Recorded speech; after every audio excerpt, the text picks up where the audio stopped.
So Coach will start with an opening statement, and then I'll call upon you guys for questions. So Coach, take it away. Opening statement. Hi. Hope you all are doing well.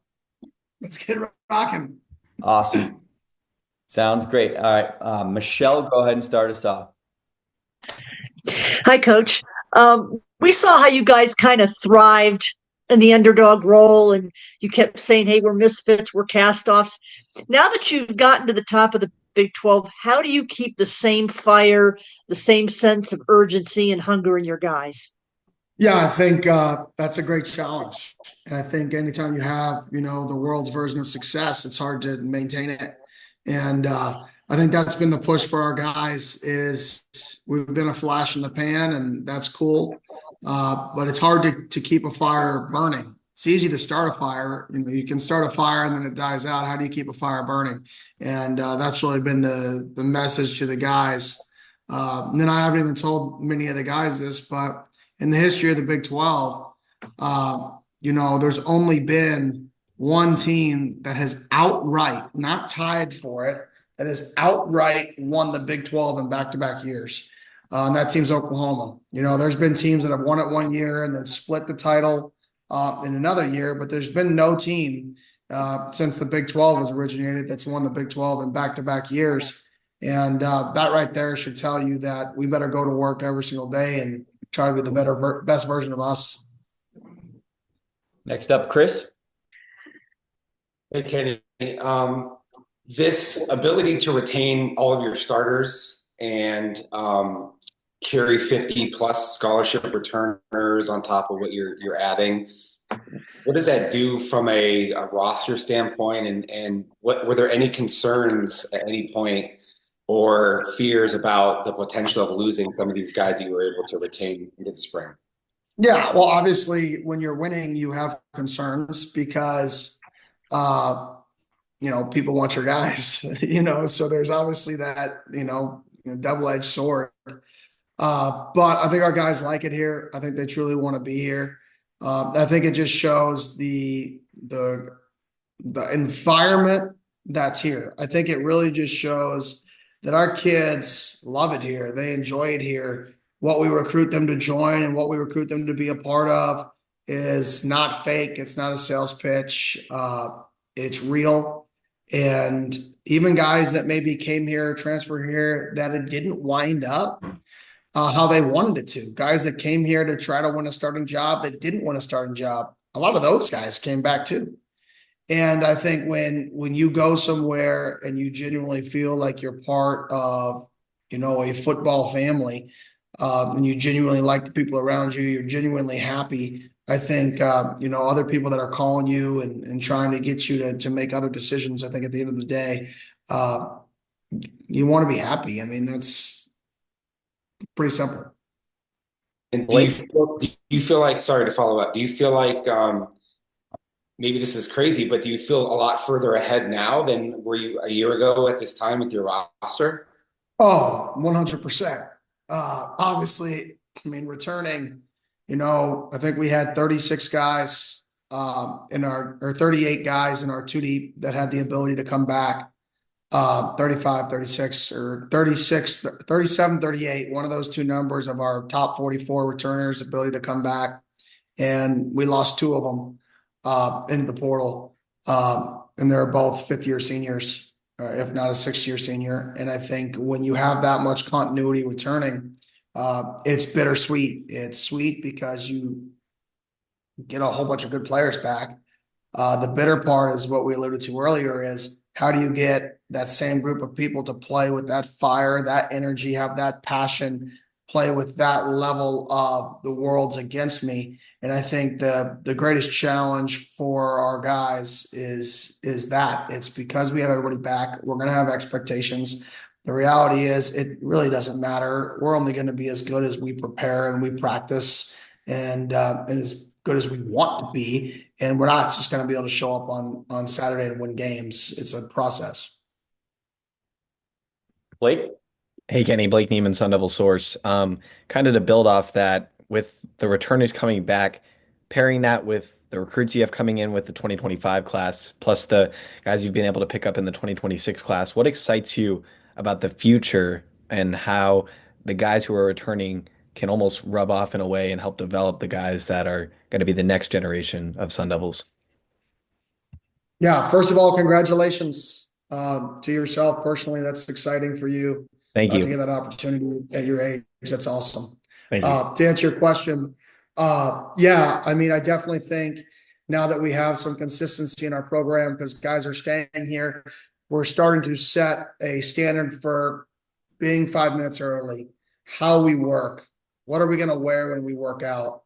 How do you have fun and work your butt off every single day? Like, how is that possible to grind and also uh enjoy it and fall in love with it?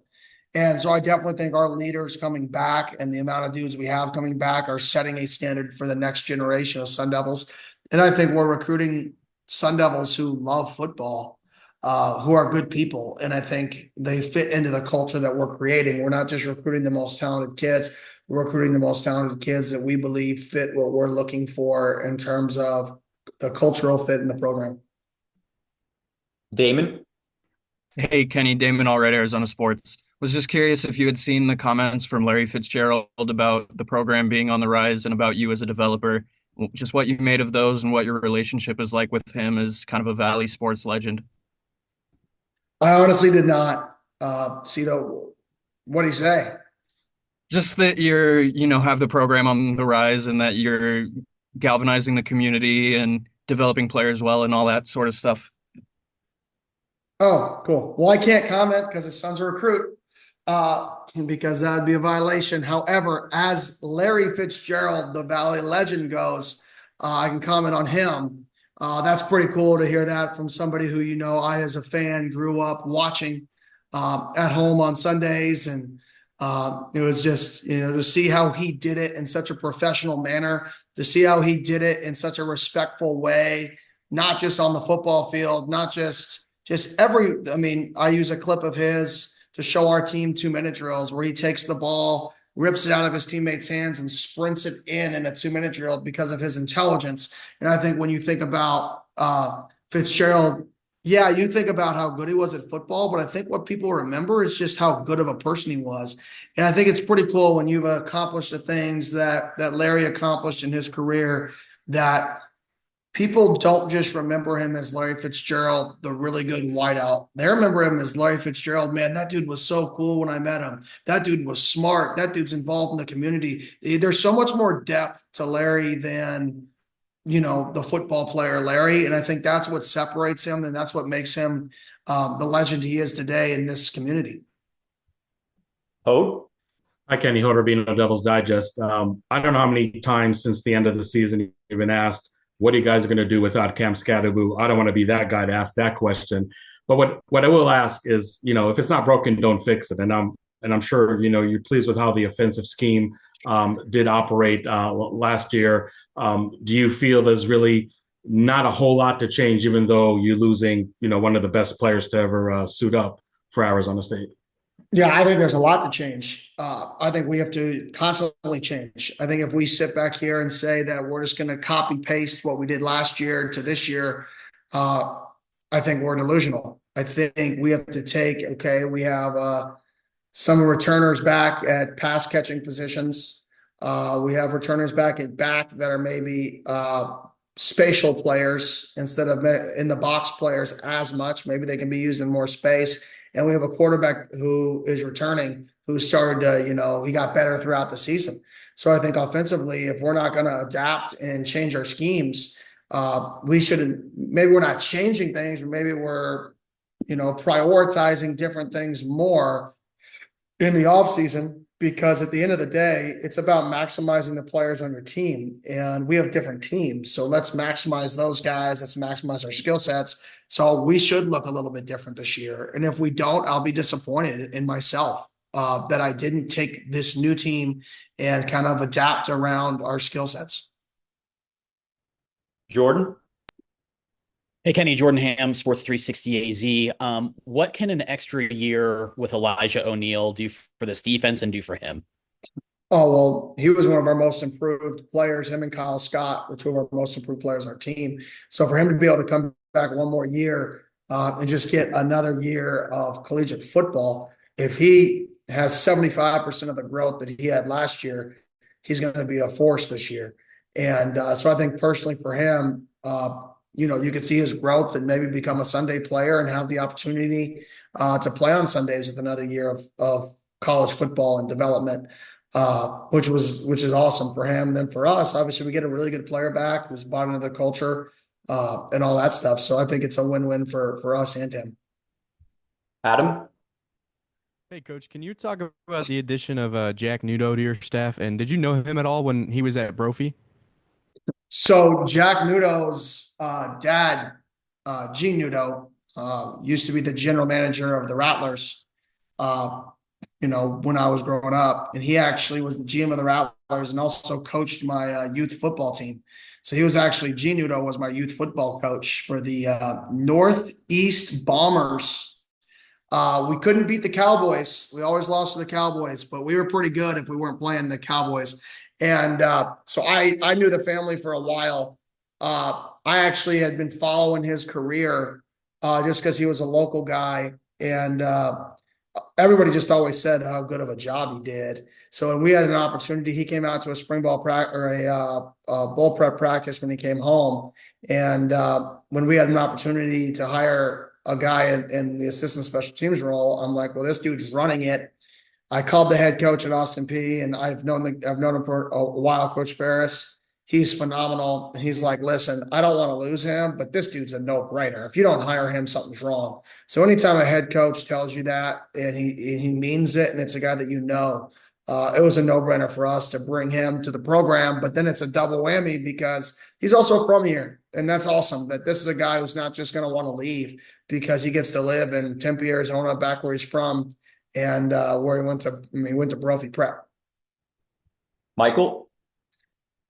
Hey, Coach. Michael Carrots, Nudo Pitchfork Lunch. So looking at the schedule, obviously you go into what you're saying about evolving, as an offense, like when Hoda asked you. But when you look at the schedule and only playing 3 teams that you played last year, obviously Iowa State, Utah, and Arizona, not that you're not excited for every season, but how much more exciting does that make prep, at least conference-wise? Yeah, it definitely makes it exciting because you're facing new teams every year, which is bitter and sweet. Sometimes the consistency of understanding an opponent is, you know what you're going to get. You had a plan. You knew the plays you didn't run last year. So you're going to carry those over into the next year's plan, and you have it highlighted, and it makes it kind of easier. Or, hey, we played this team last year and we ran blank, blank, and blank, and this was their answer. So we have to have an answer for their answer. But then also, if they don't have the answer, right, go back to what we did last year. Now it's like starting over. So you're kind of at square one. It's almost like you're going to play in a new conference again because you have no backing with these teams you're about to play. So that's the part that is kind of exciting for us is you play new teams, new environments. So that's exciting. Thank you. Brad? Hey, Kenny, Brad Denny, 3TV CBS 5. Obviously, Scott's going to leave quite a whole offensively for you guys, but adding Kanye to that running back room along with the returning guys, what are some of the things kind of jump out to you about that group right now, and then some of the things that you want to see out of them throughout spring practices?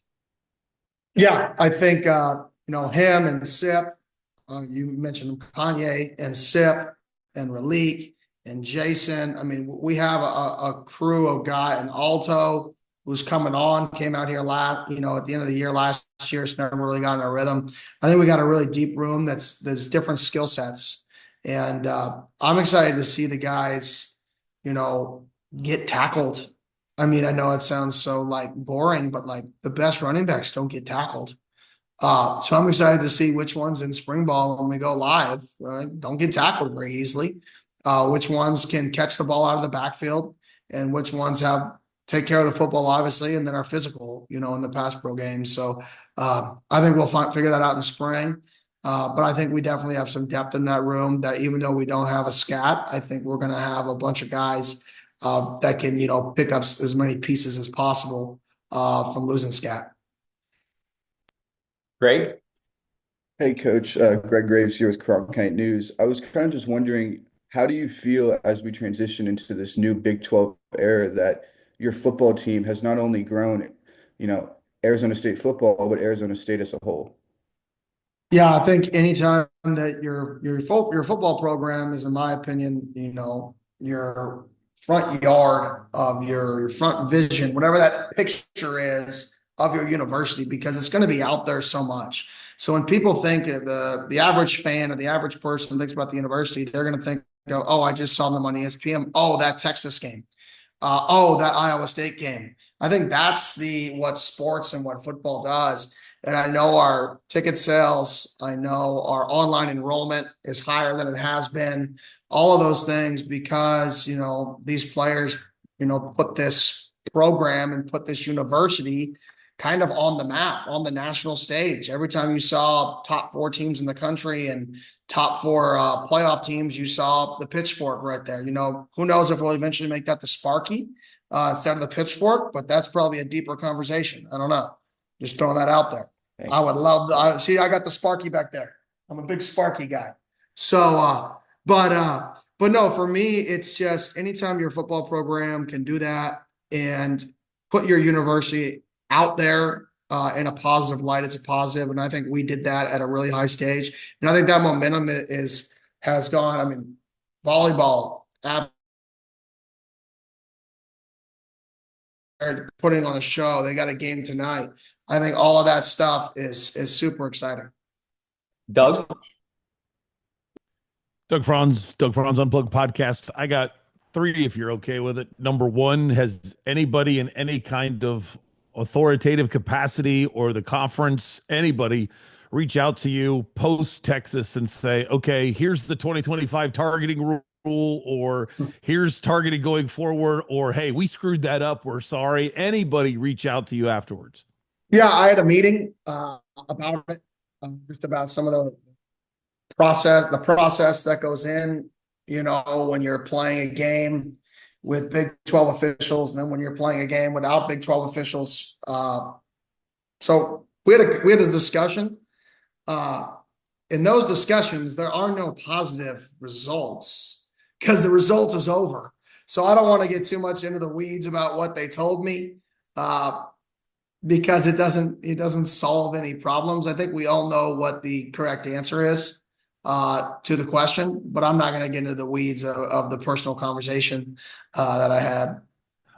Number 2, when this is an old loose Bill Belichick quote, but it was, we're not defending anything. He didn't believe they were the defending Super Bowl champions because he said, no one can take away what we did last year, and it doesn't do anything for us this year. Are you the defending Big 12 champions?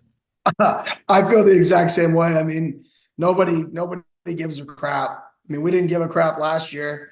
Nobody gives a crap. I mean, at the end of the day, you're only as good as who you are right now. And our guys get to be told how great they are for another 6 months or 7 months, whatever that is. And then if we go out and suck, they're going to say we suck. Sorry, bud. That year is over. Nobody gives a crap. It's over. So we better put in the work necessary to be the best version of us this year. And that's a daily grind to just be the best version of you. And that's how we define success in our program. So I could give a crap about defending this, defending that, or are we this, are we that? Those are just great moments along the journey. And it was a heck of a moment, unbelievable moment. Our guys remember that moment forever. Our fan base is excited about that moment. But we're a completely different football team, and this isn't the same team as last year. And if we think last year's success is going to guarantee us this year's success, then we're delusional. And my last one is, I just read about this yesterday, so I don't know if it's been in the works for a while, but new potential rule. Once you're injured, if anybody comes out to tend to you, you're now out for the rest of the possession, not just out for the play. Your opinion on what the substitution rule on injuries should be? I think for us, sorry, I got my little guys over here running around. So if I'm not looking at the camera, that's why he's watching me, because I'm doing this from home. I see you too. But no, I think for us and for me personally, here, you can come over here. Come here. You want to be on TV? You want to be on TV? No. No, you don't want to? Okay, never mind. But I think for me personally, whatever protects the players, just like my targeting stance. I mean, whatever we feel, regardless of the rules you make, coaches are going to try to get around them. I mean, that's the nature of coaching. That's everything you'll ever do, whether it's taxes, whether it's coaching, whatever it is. If you set a set of rules, you best believe people are going to work around trying to make it an advantage. So I really don't, as long as it protects the players and it doesn't hurt the players, I'm fine with it. If coaches play a little bit of games with them, I mean, you would hope it's not extreme, but I can't control that. All I can control is how do we protect our guys. Jordan? Hey, Kenny, Jordan Ham again. I don't know if you saw, but the NFF Valley of the Sun chapter announced Charlie Regal as the Distinguished Arizonan Award, or he's going to win it this year. How has Charlie embodied what Arizona football is all about in his multiple roles over the years? They're good. Hello? I lost you there. You got me? Could you repeat that? I'm sorry. Yeah. Yeah, perfect. All good.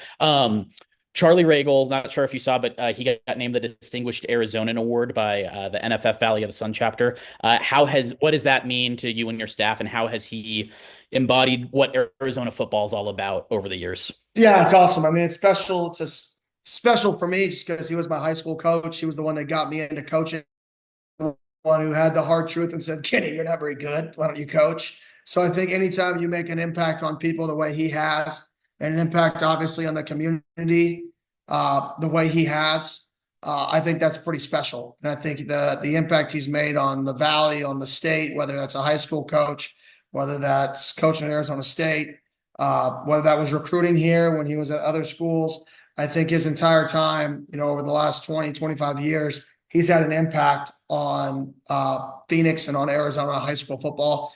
And I think that this award just shows the impact he's had on people. And if there's anything that those of you who don't know who Charlie Regal is he's a people person. All he cares about are people. He just wants to see people succeed. He wants to genuinely help people.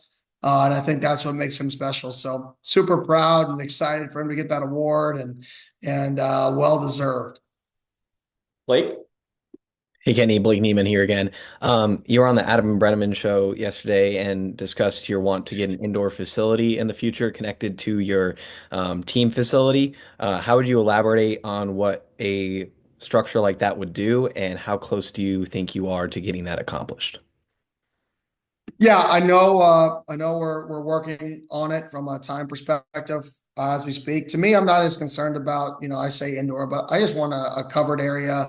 When it's hot here, you go in the shade, get some fans rocking, and you're fine. I actually like being outside. I like the air. So it's more, can we get a covered area to practice in closer to our facility so we don't, have issues traveling to and from the facility. We can be more efficient with our time.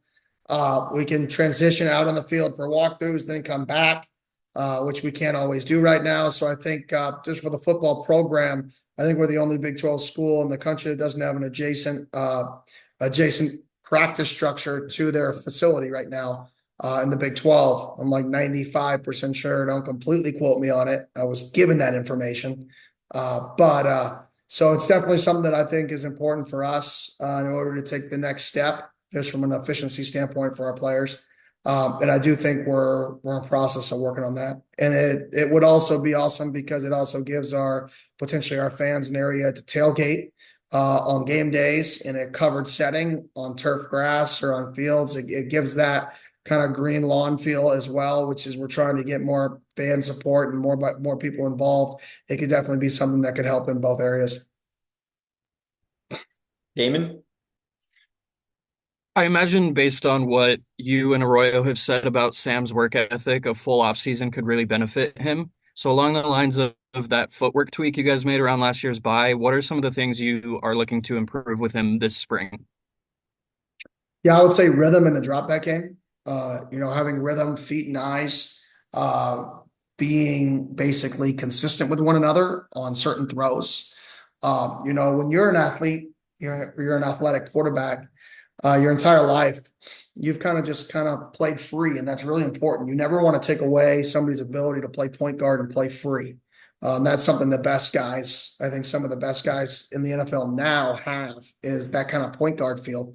But I think there's a balance of being able to play so free and then also have some spots of your game that are very, very, very rhythmic.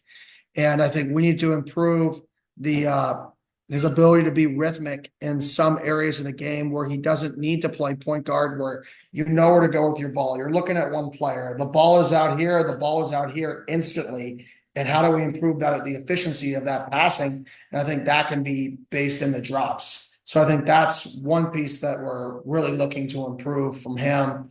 And it's the challenge that I met with him about because he's a special talent, and I think it's our job to try to maximize him, even if some things are uncomfortable for him at the start. If we feel like it's best for him, this is the time to do it. Because if it doesn't look good through June, you're like, scratch this, screw everything we just did, go play point guard again. I know we can do that, but what can we do to try to improve his game? I say that's the biggest thing, is eyes and feet together in some of the intermediate pass and short, quick passing game.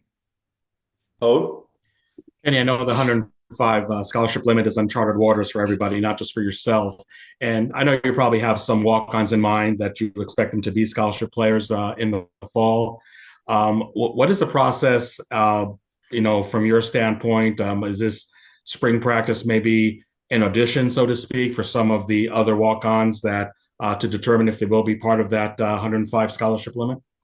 Yeah, it's unfortunate that I'm eventually going to have to tell some guys on our team that they're not on our team. That sucks. I mean, there's no way around the fact that sucks.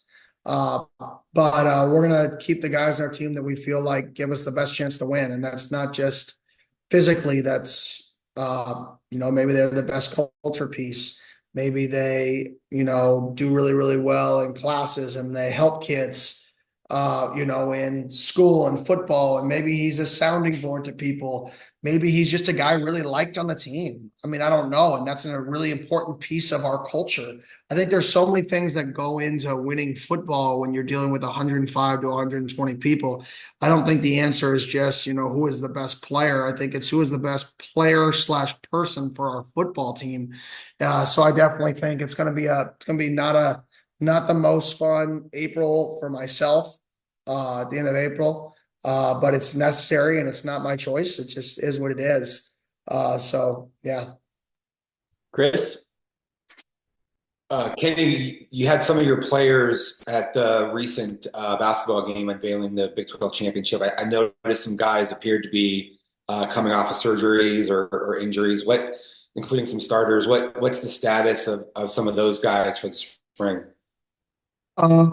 Golly, we have a few. Max score was one of them. I don't want to miss a few. Max will be out in the spring. Let me go. Boogie will be out in the spring. Mikhail will be back. Should be back. Bang bang. Javen, obviously he's fine. He'll be back. Boom boom boom. Going by position group. Running back fine. Wide out. JT will be back. He'll be good. DB Miles Rouser will be back. He'll be good. Linebacker will be good. Cam Dyer will obviously be out for spring with his injury. So yeah, I think I don't know if I missed anybody. Trying to think of who I saw today on the bikes, but I don't think I missed anybody. Daniel? Hey, Coach, Daniel, Real Estate Press. Obviously, you're busy with, kind of getting spring ball and all that kind of, going in next year. But, with the NFL draft coming up, and you have a few Sun Devils in that, how much are you kind of helping some of those prospects? And are some of them, kind of still here seeking help from some of the coaches? Yeah, I think one of the cool things is, I think Coach Joe is one of the best strength coaches in the country. So some of our guys choose to stay and train with Coach Joe, which I think is awesome because he knows them already. So there's just a growth pattern to what they already are instead of a getting to know process. So I think there's an advantage there. And then we have our coaches will train those guys if they want to be trained for the draft. And, you see Stovall down there with Coach Ward, Hines Ward training for the draft. I mean, where else are you going to go to get that level of training for the draft? So we definitely have situations set up good for those guys if they want to be local or if they want to be at a distance. And then from that perspective, I'm getting calls from teams about our guys in terms of our thoughts on them. And like I said, these guys were one of the biggest group of overachievers that you could be a part of. And that tells you everything you need to know about them, about the Leafs and the Snowballs. All these guys that left, a big crew of these guys that left were on our leadership council. And that leadership council was running the team. And anytime you could get those types of guys into your organization, you at least know that you're getting somebody who's going to elevate the organization, not just from a playing ability, but everything else. They're going to elevate the organization. So I think all of our guys are a no-brainer from that perspective. You can't really sway a team on if they think a guy is good enough physically. They get paid a lot of money to do that, and they're not going to listen to the person who's a little bit of a fanboy over his own players, right? So whatever you say about your guys, they want to know who they are as people, and that's the part that I can really attest to. We have really great kids, really great people that love ball, and I think that's really what I'm trying to sell with teams is these guys are going to overachieve. Wherever you have them ranked physically, they're going to outperform that. So you guys better put that into your metric. Michelle? Coach, at the Peach Bowl, you kind of talked about you hadn't had time to reflect and you're not a reflective guy. And that wasn't the time for it. Now that you've kind of had a month to reflect now, what did you learn about yourself over the past season? And if anything, what would you do differently? What lessons did you learn? Yeah, I think what I learned about myself is, I got to continue to trust people, more, even more. Last year when I look back, that was one of my takeaways was, you got to trust the people around you. I think I did that better.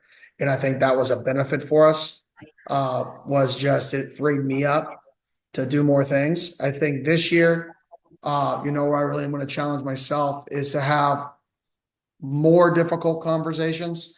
If I don't feel there were a few times when I felt like I didn't necessarily like something. And I was like, all right, I'm just going to roll with it. And, in hindsight, I would have liked to be a little more assertive in some of those situations.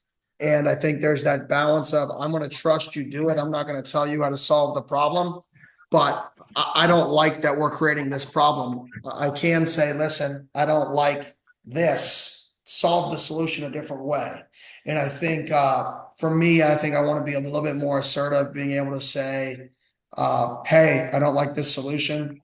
I don't care find me other solutions and find a different solution to this problem. And that's something that I'm going to try to be better at this year when I reflect and just reflecting on the year, unbelievable year. It was a special season. I think just walking around the valley, I mean, you can feel the energy about Arizona State. Like it is real. Like we could be the most excited. Like we are exciting when people see the pitchfork or Sparky. People get genuinely excited, and I think that was kind of the mission when we got here 2.5 years ago, or 2.25 years ago, was create that excitement back. And that's what's a joy to me is to see our guys kind of be a part of this transition from the stadium 50% sold out to 2 field rushes. And that's just fun. Like that's the stuff I reflect on is those moments, not necessarily the wins, but the locker room celebrations, the excitement of the community, our guys walking around feeling like, man, this matters. Like people care that we're doing this. All that stuff helps ASU football and helps our football program. Time for a few more questions. Go ahead, Brad. So Xavier Alford's play has obviously been a huge part, but how much has his leadership and kind of just being one of the emotional cores of this team played a factor in the program's turnaround? Oh, absolutely critical. I mean, absolutely critical. He gives, I know I say this till I'm red in the face, but he gives our pregame speeches. He gives our halftime speeches. He's the one yelling at our kids on our own team saying, hey, stand up, stop bending over in workouts, keep your chest up. Like he's a guy that sets a standard, and then he lives the standard. He's a guy who all the guys like, they hang out together, they go to his house, they go, he's such a vital part of the program. This guy, if he got into coaching, he could be a head coach he could be a head coach by the time he's 30. mean, 32, I mean, 31, sometime in that time frame. If his career, if he said eventually, I'm done with this is a guy who could be an elite leader of men sooner rather than later. He's just wise beyond his years. Michael? Yeah, Coach, to follow up on the 105 scholarships, because obviously I understand it, but is it basically to where you couldn't? Would you be able to have, like, I guess, like, walk-ons still try out if you were to save scholarships, or are they just trying to? Do you feel the NCAA is just trying to get rid of that? I mean, is it up to each individual school? Because I get you can have 105 on scholarship, but could you still have, like, walk-on tryout? Yeah, I mean, getting down to 105, I mean, we're already going to have to remove certain guys from our football team, which is unfortunate because you have to get down. So I don't think that's fair, in my opinion, to then make those kids who are on our football team compete versus other kids who aren't on our football team for that spot. So no, we're not going to have those just because we're already going to have to, limit them in the future. And, 10 or whatever, 2-3 years, who knows what the rules will be. But if the rules are consistent, maybe you have some of those spots open up again, but I don't think so in this current climate of how it's operating. I don't see those as an option anymore. Hope? Kenny, I know that when spring practice starts, you're curious to see each and every position, if the items on the to-do list are checked off and whatnot. But it would seem that wide receiver and defensive back maybe more too deep, but wide receiver, even some starting positions, there are a lot of new faces over there. Are those the two positions that you may handle a little differently just because the overall percentage of returning players is not the same as other positions on the team? Yeah, we're definitely going to treat spring ball a little bit differently this year with the guys who, had a certain number of snaps this last year. We're definitely going to not necessarily slow it down, but protect them from going out and having another 15-day season, within 2 months of their last game, or 2.5 months of their last game. But then the guys that didn't have that high workload in the season, it's going to be a normal spring. So those wideouts that are new, some of these guys that have joined our program, yeah, they're going to have a normal get after it physical spring. We're just going to have to find that balance as a staff, and we already kind of have a little bit of an outline plan how to keep our I say vets, but they may be young, but a vet who had a lot of snaps last year, over 700, 800 snaps, to be able to tone them down in the spring just because of how soon spring is compared to our last game. And those guys have played so many snaps, those vets, that it's more about the strength and conditioning in the offseason and staying fresh than it is the actual physicality. And then when we hit fall camp, it'll be on like Donkey Kong. Daniel? Hey, Coach, obviously you just came back from your recruiting trip, and you mentioned how you want guys who are great people and just kind of love the game. With Jake Fetty in the 2026 class, what did you kind of see in him as a player and a person, and how important do you think it is to still kind of visit kids who are already kind of committed?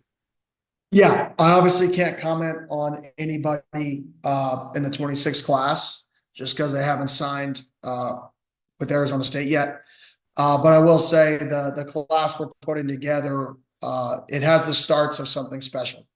I mean, when you look at the kids that we're getting and the kids that are committed and the type, not just the type of people they are, but the type of player they are, I think we're definitely raising the bar at Arizona State for what it looks like to come here. And I think that's the exciting part is kids. We got some kids from the state, some kids from outside the state, but there's an excitement. When I walk into a school or when I call a kid or when I call a coach, there's an excitement about ASU. Like I called a kid the other day and we offered him and he goes, I've been waiting on this one. I've been waiting. I've watched you guys all year.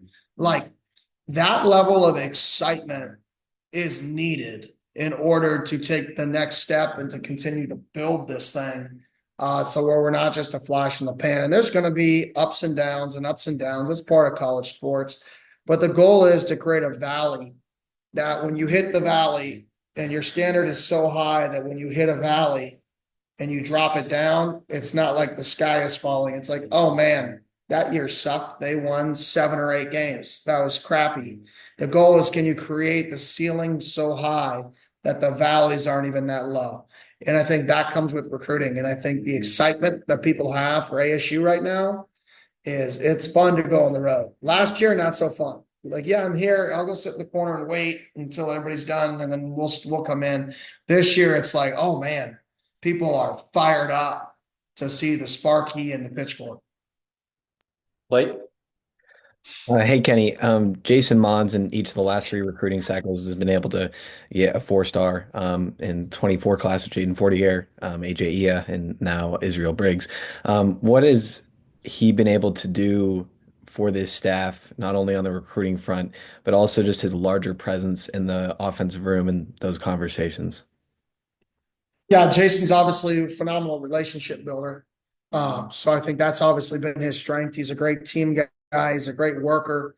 I think he gets the most out of his players because they know who he is. Like, they know who he is as a person. I think that allows him to recruit at a really, really high level, is because I think he's a really good person. And obviously his success at Saguaro, his success here already. So I think what he does for our fall program is he sets a standard and controls his room at such a high rate that other people see it, and other people have to try to hit that standard for how his room operates. Then his ability to recruit is just genuine relationships. And then when the players come on campus and they see how happy his players are, I think that helps. And we just got to continue to build. But he's done such a great job here. He's done such a great job. I mean, he's a guy who, in 10 years from now, the award Charlie Regal's about to be presented. We have 2 other guys in our staff that have the ability to win that award as well over the next, decade. And that'd be pretty cool to have 3 of the 3 people on our staff that all were that impactful to the Valley. Chris? Yeah, Kenny, just overall, like, how do you feel about the state of the program now versus the state of the program a year ago versus the state of the program the year prior, and the evolution that you've been able to make and how quickly that this thing has taken off? Yeah, I definitely feel like we're probably a year ahead of what I anticipated. I was anticipating year 3. We were kind of building for year 3 being the year we'd have to retain our roster and then make a run. And to be honest, I was talking to Jason Severko, our chief of staff, the other day. If we don't win our close games this last year, we're right about that plan. If we split our close games, we're not 10-2, we're 7-5, and people are happy, and people are like, okay, they return everybody. Let's see what they can do. Instead, we won all of our close games, which is exciting. So I definitely think it escalated us a year. And now I think we're a team that people think about. I think we're a team that every recruit wants to hear from. I think we're a team that people are looking at how we did things. I've gotten a billion calls about, what did you do? Who did you recruit? And all that. I'm like, there's no secret, guys. Like, we're honest with kids. I don't know what you're looking for. I don't have a magic wand. So I think where we were last year, where we were a team that believed in a program that people believed in, but it was going to go one or 2 ways. It was like, this is the year that there's got to be progress, or it's all going to come crashing down. So it was like that. I would like to say that false hope, that there was a lot of false hope and a lot of real hope was our program. Some people were believers. Some people were not. Some people were kind of like, let me pick and choose after this year. So we were in this, like, I would say, transition phase of a program of what we are and who we are. And I think the year prior, when we first got there, we were, this is going to be a long haul phase where people are like, hey, buckle in. This is going to be a long haul fix. And I think all of those phases are necessary. I do think we're a little bit ahead, which is, it's awesome. And it's also frightening at times, because anytime that you exceed expectations at such a rate, the external expectations can sometimes become nearly impossible to achieve. And I think for our guys, that was the challenge, is nobody should ever set expectations on what we're going to be this year. All we should be is the best version of us. And if the best version of us is good enough to win 6 games, then great. If the best version of us is good enough to win a Big 12 championship, then great. But you can't let all of this other stuff dictate what we should achieve. And if you do that, then you're going to be chasing the wrong things forever. You should just be chasing let's be the very best we can be. And throughout it, we'll figure out how good that is. Like, who knows how good that can be? If you would have told me last year what we would have achieved and we would have put a box around our expectations, no way would we have achieved what we wanted to achieve. So same thing this year. If you put this high ceiling on what we have to achieve and we don't hit it, that's how things go. Boom. And you slide straight back down. And now you're back in a rebuilding stage quickly. Boom. How fast you get it is how fast you lose it. So we have to stay focused on what wins, and that is the moments. Doug? In light of the story that you just told about one kid saying, I was waiting for this, we're in the business of storytelling. Can you give us a great story of any 2025 recruit? Was there a mom that's had terrible cooking and you sucked it up anyway, something like that? Or more specifically, is there somebody like in 2023 you weren't getting the time of day from, but every win last year, that kid started to be more and more open to you all the time, and you feel like you got one that maybe you wouldn't have gotten if Sam didn't have such a good year or the program didn't be a year ahead? Yeah, I don't know if there's like a really good story. It's more, last year when we're recruiting guys, and we get a lot of our class committed early because unlike most schools, when we get a commit and we say we're full at a position, we stop recruiting the rest of the position. Most people continue to recruit the position. They try to say, oh, well, I'm going to sign somebody better than the kid I have committed. I don't believe in that. I believe if you're committed, we're committed to you, you're committed to us. You don't go on visits, and we don't go try to find somebody better. Like, we're committed. So I think last year was exciting because, all these people started to reach back out to us. Hey, you got a spot? Hey, you got a spot? And we're like, we don't. We already have our guys. We believe in the guys we signed. We believe in their mindset, believe in their vision. So I think in the 25 class, it was more like, it was exciting that we could go to people and be like, no, this is, we have the people that are with us. And I'm a big believer in that. I believe in people and process just as much as I do athleticism and talent.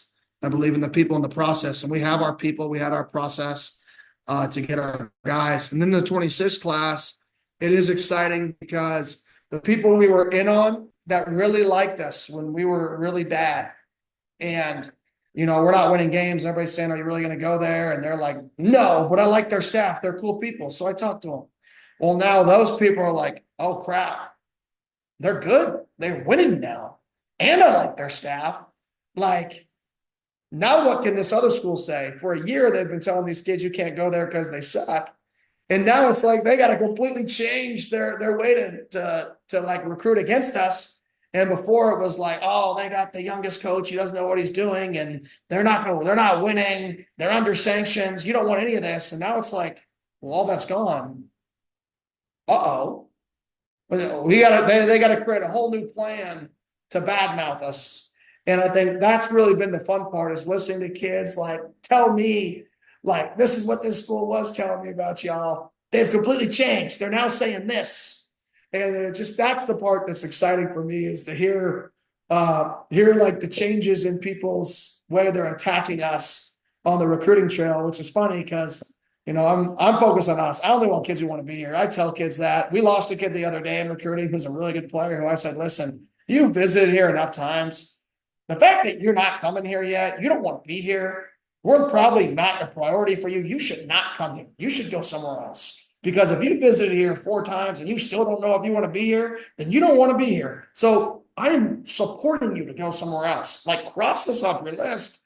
If this doesn't get you to want to be here, I don't know what will. And I don't want to be a backup plan. There's a lot of people who want to be here, and I want people who want to be here.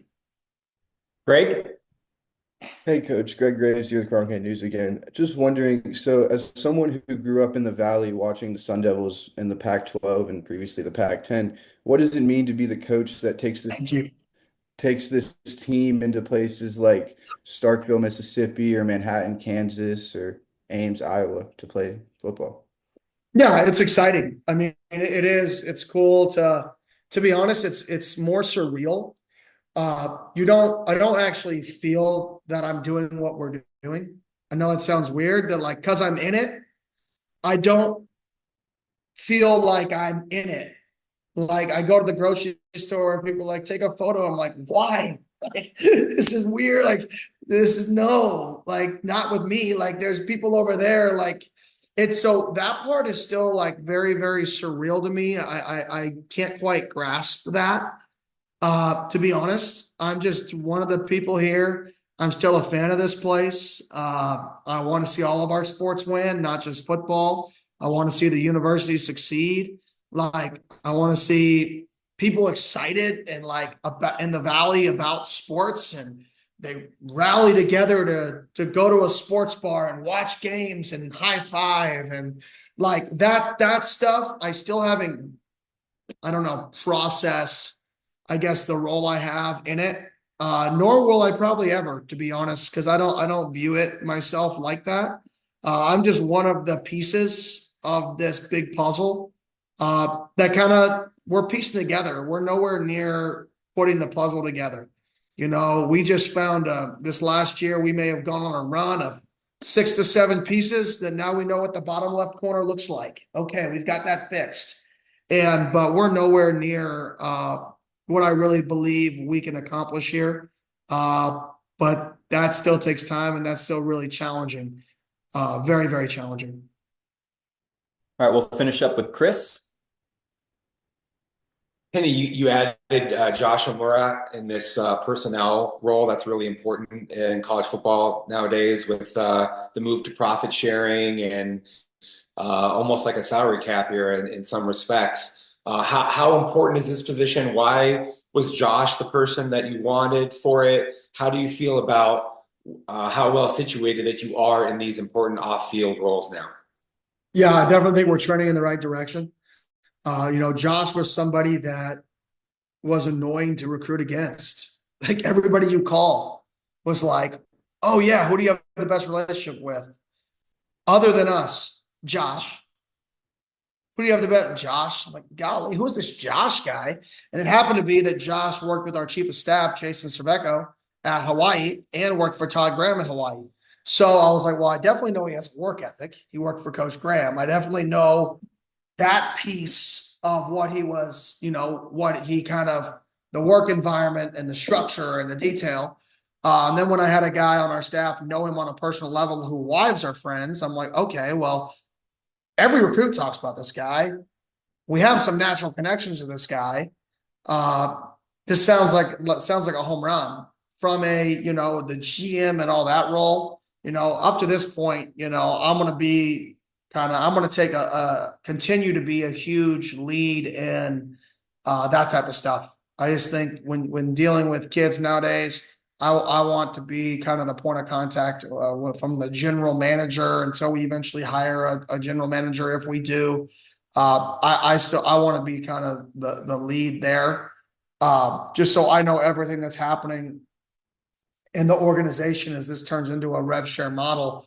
You know, I want to, like I said, I'm big on culture, and if I'm hands off in an area like that, then I'm not going to have a good grasp of the culture, and I want to make sure I have a grasp of that. And yeah, is that taxing at times? Are there times where I'm like, holy cow, I've been on the phone for 16 hours today, literally maybe more if you include 2 phones going back and forth. But it's one of those deals where I think it's still necessary for me to be very, very hands-on from that general manager role as we get into rev share. But Josh is going to be phenomenal leading that group and the recruitment and the personnel department to get players here. And I'll say this publicly because I say it privately, it doesn't matter. Nobody comes here because they get paid more money. So if you're a recruit, I'm sorry. You come here because you see the opportunity and you see that kids are not leaving our program. You see that our guys, our best players in our team, want to be here. And if that's not going to show you that we treat our own players the right way, then the sales pitch is useless, because our own players have made the decision to be here. Our own players that have been tampered with, our own players that could have gone in the portal, our own guys who are being called by every school in the country are choosing to stay. Then the model we're doing is obviously somewhat correct. And that's will be my vision from now till forever. We're not going to use money and salary caps and all this stuff, to try to get a guy to come here. Nor do the NCAA rules want you to. You're not even supposed to. We're going to reward the people on our team that deserve it. And that's the model I believe in. I believe you come in here and you go to work. And if you do what you're supposed to do, you get rewarded. And I really believe in that. And I believe the more value you add, the more NIL opportunities that you create for yourself. So super excited about Josh. Sorry to go on a tangent. I just, I'm fired up for our team. I'm fired up for all these guys that chose to stay here when they had a whole bunch of opportunities to leave. And they said, no, I love it here. And we may not do things like the rest of the country when it comes to signing players and acquiring talent. We may do it a little bit different. But my biggest thing will always be do our players right. And if you're a guy who chooses to come here, that we're going to treat you right. And we're going to treat the kids who chose to come here right, not, put you on the back burner once you get on our campus. All right. Thank you for the time today, Coach, and appreciate everybody joining us. I will email a recording of this session when it uploads later today. And take care. Thank you. See you later.